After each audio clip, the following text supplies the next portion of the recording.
प्रभु जी। अच्छा तो प्रारंभ। तो आज का हमारा प्रकरण है ग्रह का अस्त। किस ग्रह को हम कब जो है अस्त कहेंगे। अस्त का मतलब क्या है? अस्त का मतलब है कि डूबना नहीं। यहाँ पर अस्त का मतलब है कि जिस प्रकार सूर्य भगवान जो है प्रतिदिन उदय और अस्त होते हैं, तो उसी प्रकार से हमारे ग्रह जो हैं वह भी उदित और अस्त होते हैं। लेकिन यहाँ अस्त का मतलब, यहाँ अस्त का मतलब यह है कि सूर्य के प्रकाश के कारण उस ग्रह का प्रभाव या वह ग्रह जो है दिखाई न दे, या उसका कोई प्रभाव जो है वह जो है सो हम लोगों को बाधित न करे। हरे हरे राम मिश्रा जी, आप अपना माइक म्यूट कर लीजिए प्रभु जी। जी धन्यवाद प्रभु। देखिए, कोई भी ग्रह सूर्य के प्रकाश के कारण दिखाई न दे तो उसको जो है हम अस्त कहते हैं। ठीक है, लिख लीजिए आप लोग। अस्त ग्रह किसे कहते हैं? अस्त ग्रह किसे कहते हैं? तो कोई भी ग्रह सूर्य के प्रकाश के कारण, सूर्य के प्रकाश के कारण न दिखाई दे तो उसे अस्त कहते हैं। तो उसे अस्त कहते हैं। ठीक है, मतलब वह ग्रह जो है डायरेक्टली जो है उसकी प्रकाश जो है वह हम तक न पहुंचे, या अपने जो जातक है उस पर उसकी प्रकाश डायरेक्ट न पड़े। क्यों? क्योंकि सूर्य की प्रकाश इतनी होती है, सूर्य की प्रकाश इतनी होती है, जैसे दिन में सूर्य महाराज उगते हैं तो आकाश मंडल में तो अनंत ग्रह अनंत तारे हैं, है ना। लेकिन वह जो है सूर्य के प्रकाश के कारण, एक सूर्य के प्रकाश के कारण वो सारे ग्रह जो हैं, वो सारे तारे जो है दिन में हमको दिखाई नहीं देते। वही जब संध्या हो जाती है, जब रात्रि हो जाती है, तो वो सारे ग्रह जो है, वो सारे तारे जो है आकाश मंडल में पुनः हमको आसानी से दिखाई देते हैं, है ना। बोलिए। जी जी जी भगवान। तो आकाश मंडल में वो सारे ग्रह, आकाश मंडल में वो सारे नक्षत्र, वो सभी ताराओं का समूह, प्रत्येक तारा उदित होता है। लेकिन सूर्य की प्रकाश या सूर्य की प्रकाश की इंटेंसिटी इतनी होती है कि वह जो है हमें हमारे भूमंडल पे उसका प्रकाश उन ग्रहों से आने वाली, क्योंकि देखिए रोशनी दिखाई देने का मतलब क्या है, आपके आंखों से रिटर्न आके और उस ग्रह तक यदि रोशनी जाती है उस ऑब्जेक्ट पर, वैज्ञानिक भी यही कहते हैं, किसी ऑब्जेक्ट की रोशनी यदि आपके आके रेटिना पर पड़ती है और पुनः वहां पर रिफ्लेक्ट होती है तो वही चीज जो हमको दिखाई देती है। बोलिए। जी जी नहीं। है ना प्रभु जी। जी प्रभु जी। तो इसी प्रकार से जो सूर्य की रोशनी है वह जो है सारे तारों को, सारे ग्रह नक्षत्रों को जो है इसी प्रकार से ढक देती है। अब कौन सा ग्रह कब अस्त होता है, कौन सा ग्रह हमें कब दिखाई नहीं देता है, या किस ग्रह को हम कब अस्त कहेंगे, इसके बारे में आप लोगों को जानकारी दे। ठीक है। जी गुरु जी। जी अस्त जी का बोलो। हाँ, अस्त का मतलब है कि उस ग्रह का सिर्फ प्रकाश ही नहीं, ठीक है, उस सूर्य के आसपास या उतने प्रकाश के आसपास रहने पे उसका फल भी न्यून हो जाता है, फल भी कभी कभी तो नष्ट भी हो जाता है। ठीक ना। जी जी तो भगवान। सूर्य के कितने अंश तक पास में आ जाने पे या आसपास आ जाने पे कौन सा ग्रह अस्त हो जाता है, और उस ग्रह के द्वारा प्राप्त होने वाला फल भी जो है नष्ट हो जाता है, एक एक को हम जानेंगे। ठीक है, तो सबसे पहला जो है हमारा चंद्रमा। कब हम चंद्रमा को अस्त कहेंगे? ठीक है, सबसे पहले लिखिए जी जी चंद्रमा। जी चंद्रमा को हम कब अस्त कहेंगे?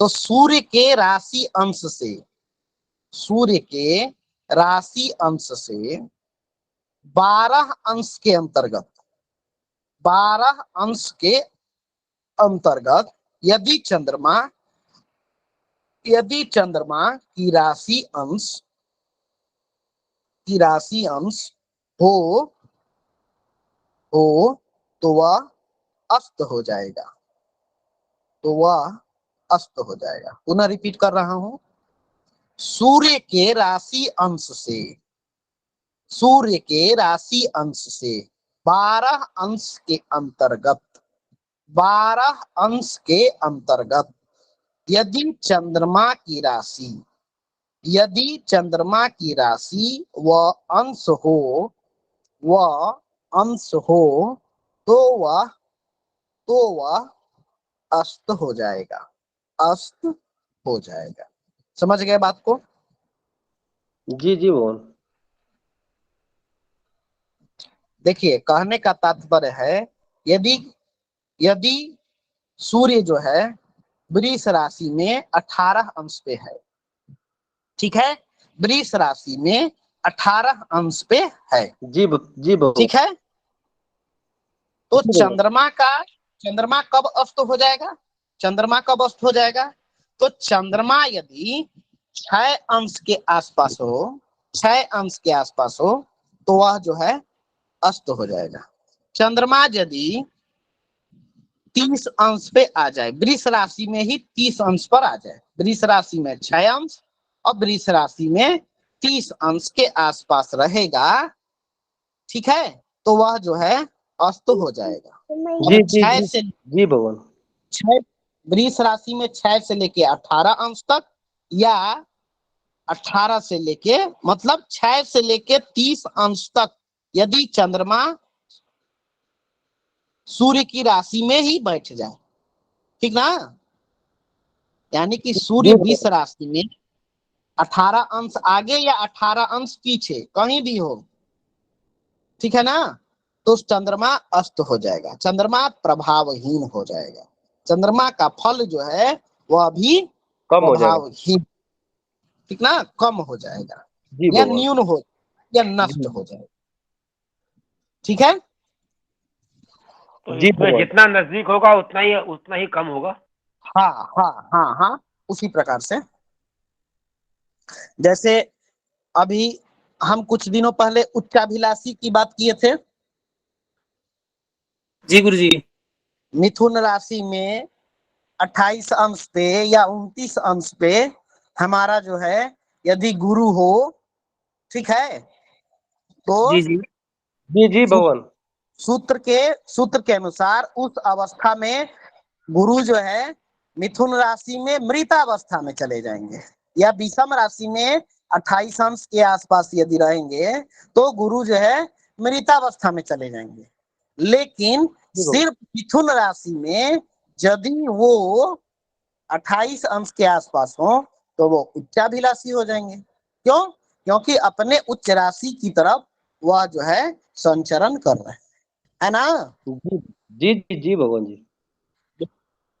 तो उसी प्रकार से यहाँ पर भी है स्थिति कि सूर्य के 12 अंश के अंतर्गत, सूर्य के जो जो राशि अंश है उसके 12 अंश के अंतर्गत यदि चंद्रमा की राशि होती है, तो 12 अंश के अंतर्गत मतलब क्या, 12 अंश पीछे या 12 अंश आगे, तभी तो 12 अंश के नजदीक होगा। जी प्रभु जी। भगवान यदि मैं बोलूं कि 1 किलोमीटर के आसपास, तो इसका मतलब 1 किलोमीटर के चारों तरफ ना, ऐसा थोड़ी है कि पश्चिम में ही या पूरब में ही या उत्तर में ही या दक्षिण में ही। बोलिए, जी गुरुजी पूर्व, जी। पूर्व या पश्चात, ठीक है। पूरे परिधि में है गुरुजी, ठीक। हाँ, तो उसी प्रकार से या तो सूर्य के राशि अंश से 12 अंश कम हो या 12 अंश ज्यादा हो, फिर भी जो है 12 अंश के अंतर्गत ही आएगा, ठीक है। आगे बढ़े। जी गुरुजी। चलिए अब मंगल की चर्चा करते हैं। मंगल की चर्चा, मंगल जो है सूर्य के राशि अंश से, सूर्य के राशि अंश से मंगल पे चर्चा कर रहे हैं। मंगल सूर्य के राशि अंश से 17 अंश के अंतर्गत हो, 17 अंश के अंतर्गत हो तो मंगल अस्त हो जाएगा, तो मंगल अस्त हो जाएगा। ठीक है, यहाँ भी वही सेम दोबारा बताओ, राशि सेम ही होगी ये दोनों समझ की। में नहीं आया था। हाँ हाँ, 17 सेम नहीं, सेम नहीं, यहाँ पर 12 अंश के अंतर्गत चंद्रमा का जैसे बताए थे, 12 अंश के अंतर्गत चंद्रमा का क्या बताए थे, चंद्रमा का बताए थे कि सूर्य के राशि अंश से 12 अंश के अंतर्गत चंद्रमा की राशि अंश हो तो वो, ऐसा जरूरी थोड़ी है कि सेम राशि। अगर मान के जरूरी। चलिए 29 अंश में मिथुन राशि में बैठ जाए, हाँ, तो 29 आगे की अंश राशि में, आवाज आ रही है, आ रही है। सूर्य का आवाज मान के स्पष्ट आ रही चलिए, है, आवाज स्पष्ट आ रही है। सूर्य सूर्य के मान के चलिए कि 29 अंश मिथुन राशि में हो जाए, ठीक है, जी जी भगवान। जी गुरुजी। 29, तो 12 अंश आगे पीछे होगा ना, तो कर्क राशि में भी जाएगा 11 अंश तक, हाँ, हाँ, 11 अंश कर्क में चले जाएंगे और और मिथुन में ही जो है मिथुन। 17 अंश के आसपास, 17 अंश के पश्चात, हाँ, सही है, सही है, सही है, ठीक है, है ना। सेम राशि नहीं होगी। हाँ, ठीक है, ठीक है। तो यहाँ पर कंडीशन ये नहीं है कि सेम राशि, कंडीशन है कि राशि अंश से 15 अंश के अंतर्गत या 20 अंश के अंतर्गत, ठीक है। चंद्रमा के लिए सूत्र है 12 अंश के अंतर्गत, ठीक है। हाँ, चंद्रमा में भी सेम राशि का नहीं है ना, वो भी कोई सी भी राशि आगे जा सकती है ना। हाँ हाँ हाँ हाँ, हाँ, खाली अंश का है, राशि का नहीं है, अंश है ना। ठीक। और मंगल के लिए 17 अंश, मंगल के लिए 17 अंश, मंगल के लिए 17 अंश, ठीक है। जी गुरुदेव। हाँ, जी ठीक है, गुरुजी। बिल्कुल ये। हाँ, ये तो, हाँ, खाली अंश चाहे ही दिख रहे हैं बस। चाहे मंगल वक्री हो या मंगल मार्गी हो, क्योंकि मंगल वक्री और मार्गी दोनों होते हैं, ठीक है। चंद्रमा कभी वक्री नहीं होता है, ठीक है। जी गुरुजी। तो यहाँ पर बाकी लोगों के लिए लिखते जाइएगा, बकरी कब, मंगल कब, मार्गी कब, ठीक है। बुध पर चलें, जी गुरुजी। चलिए, तो बुध के लिए बता रहे हैं कि मार्गी, पहला बुध मार्गी, ठीक ना। तो सूर्य के राशि अंश से, सूर्य के राशि अंश से 13 अंश के अंतर्गत, 13 अंश के अंतर्गत यदि बुध हो, यदि बुध हो तो बुध को अस्त माना जाएगा, ठीक है। जी जी भगवान। यह जो है सूत्र 13 अंश पहले या 13 अंश बाद, जो सूर्य की राशि हो उससे 13 अंश पहले या 13 अंश बाद दोनों के लिए है, मार्गी में, ठीक है, मार्गी में। अब बकरी का लिखिए, अब बकरी का, वक्री, सूर्य के राशि अंश से, सूर्य के राशि अंश से 12 अंश के अंतर्गत, 12 अंश के अंतर्गत यदि वक्री बुध हो, यदि वक्री बुध हो तो अस्त हो जाएगा, तो अस्त हो जाएगा या हो जाता है, ठीक है।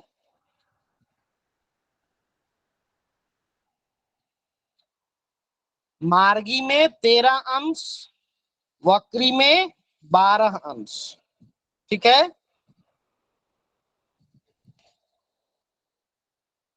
आवाज नहीं आ रही है क्या प्रभु जी? जी गुरुजी, जी आ रही गुरुजी। बिल्कुल आ रही है, विषय भी अच्छा समझ में आ रहा है, कोई दिक्कत नहीं है। चलिए अब लिखिए गुरु। गुरु, गुरु के लिए सूर्य के राशि अंश से, सूर्य के राशि अंश से 11 अंश के अंतर्गत, 11 अंश के अंतर्गत गुरु हो, गुरु हो तो अस्त हो जाता है, तो अस्त हो जाता है। यह सूत्र वक्री और मार्गी दोनों के लिए है, वक्री और मार्गी दोनों के लिए। गुरु का सूत्र वक्री और मार्गी दोनों के लिए, यानी कि वक्री में 11 अंश पहले और 11 अंश बाद। कब? सूर्य की राशि से, सूर्य की राशि से, वक्री और मार्गी दोनों में, वक्री और मार्गी दोनों में। ठीक है,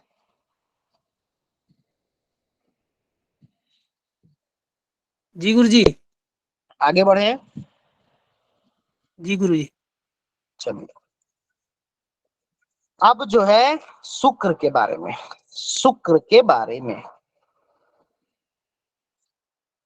सूर्य के राशि अंश से, सूर्य के राशि अंश से 9 अंश के अंतर्गत, 9 अंश के अंतर्गत शुक्र हो, शुक्र हो तो शुक्र जो है अस्त हो जाएगा, तो शुक्र अस्त हो जाएगा।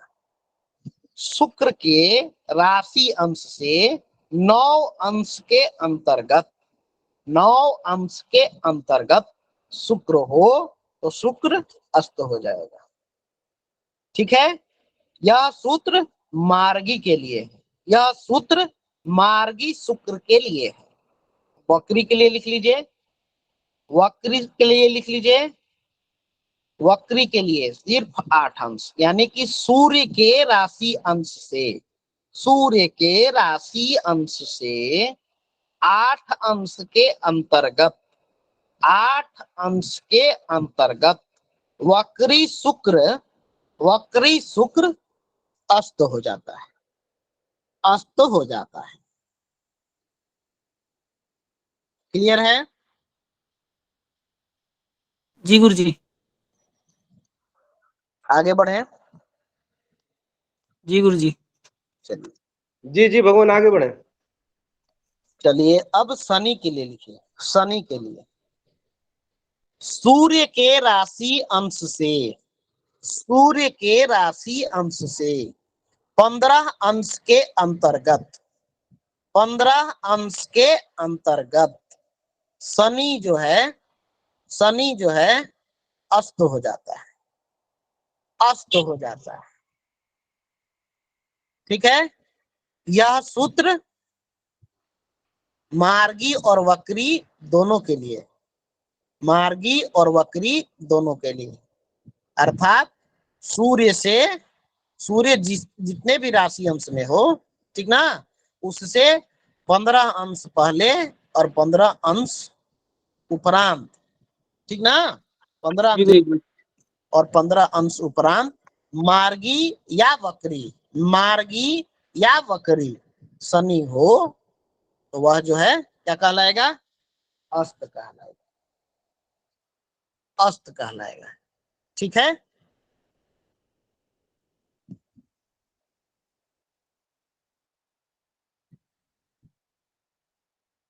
आगे बढ़े। जी जी गुरुदेव। गुरुजी। जी जी गुरुदेव। चलिए अब जो है यहाँ पर एक चीज है, एक सूत्र जो है लिख लीजिए, सिर्फ बुध के लिए है, नोट करके लिख लीजिए, आप लोग नोट करके लिख लीजिए। क्या? सूर्य के साथ, सूर्य के साथ यदि बुध बैठा हो, यदि बुध बैठा हो तो भी अस्त जो है नहीं माना जाएगा, तो भी बुध जो है अस्त नहीं माना जाएगा। ठीक है,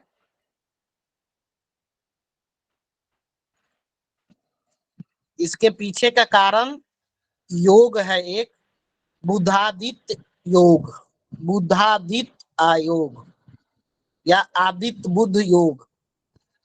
ठीक है,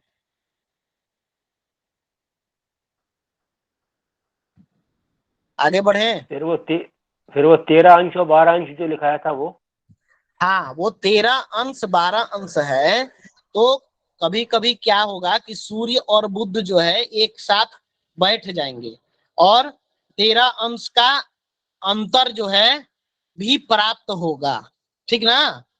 तो भी कुछ कंडीशन में इनको जो है वक्री नहीं माना जाता है, मतलब अस्त नहीं माना जाता है, अस्त जो है इनको नहीं माना जाता है।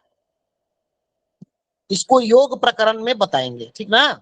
योग प्रकरण जब आएगा तो एक आदित्य बुध योग होता है, ठीक है, उस पर चर्चा करेंगे, तब ये बातें क्लियर हो जाएंगी, ठीक है। ठीक जी है, गुरुजी ठीक है जी। जी। हाँ, तो ये जो है अभी जो चीजें लिखाए 7 पॉइंट जो आप लोगों के सामने लिखवाए, यह जो है ग्रहों के अस्त से संबंधित है। अब अस्त जो हम लोग निकाल रहे थे, वक्री है या फिर मार्गी है ग्रह, ठीक है। तो कहने का तात्पर्य है जब एक ही राशि में कोई ग्रह जो है, सो बहुत लोगों का ऐसा मानना है कि सूर्य जिस राशि में बैठा ये हो। शुक्र का कोई नहीं है? जी, शुक्र का, वो शुक्र कहीं नहीं अस्त होता है?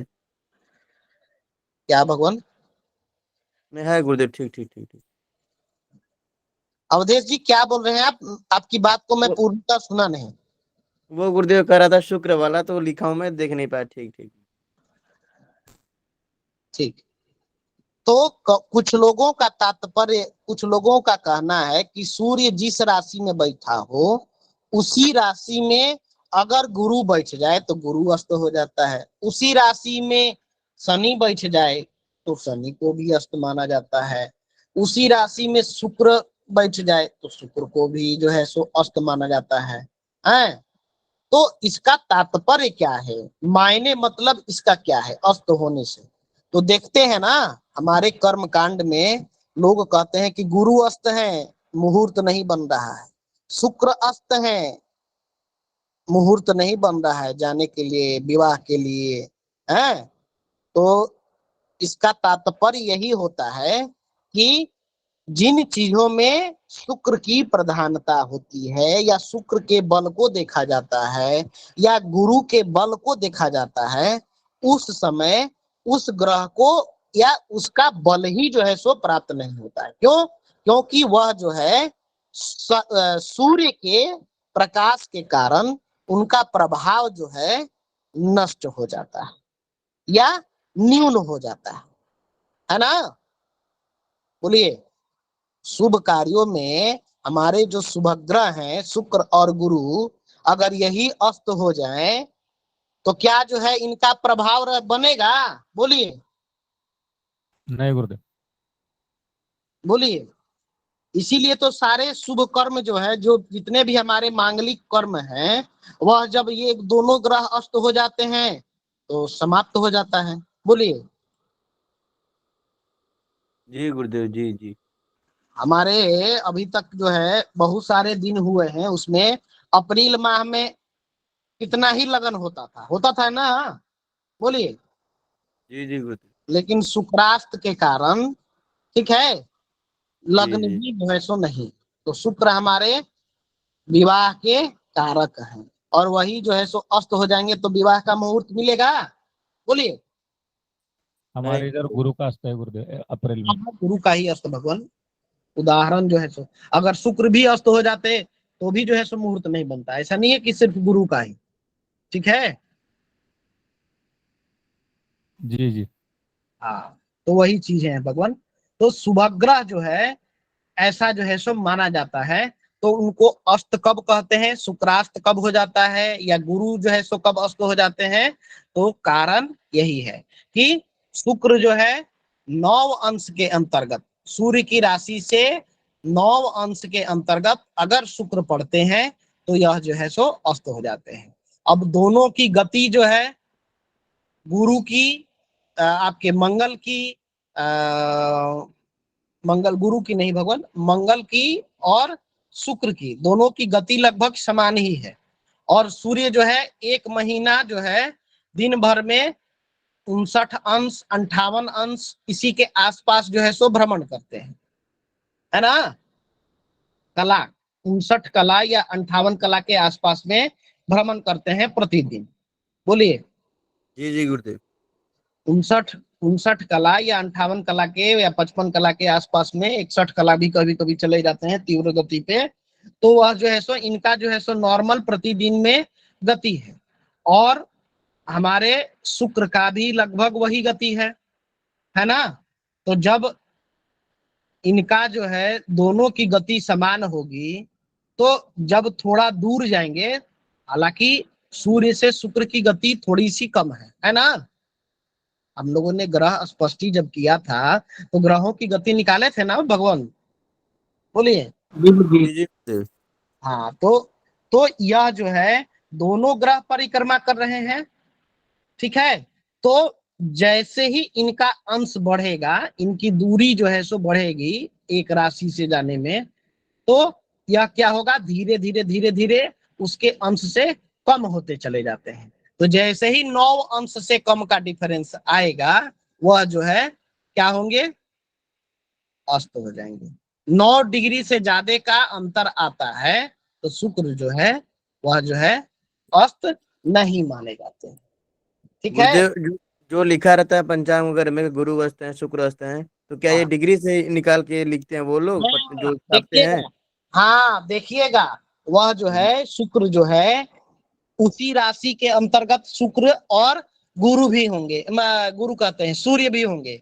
उस जब गुरु अस्त लिखा रहता है तो आप जी देखिएगा,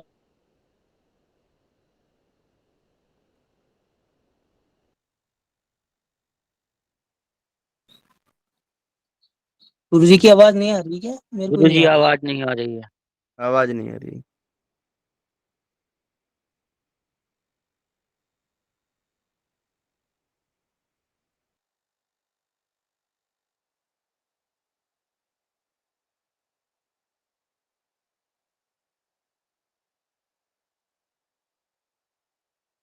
आवाज नहीं आ रही गुरुदेव आपकी।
गुरुजी का नेटवर्क चला गया है शायद।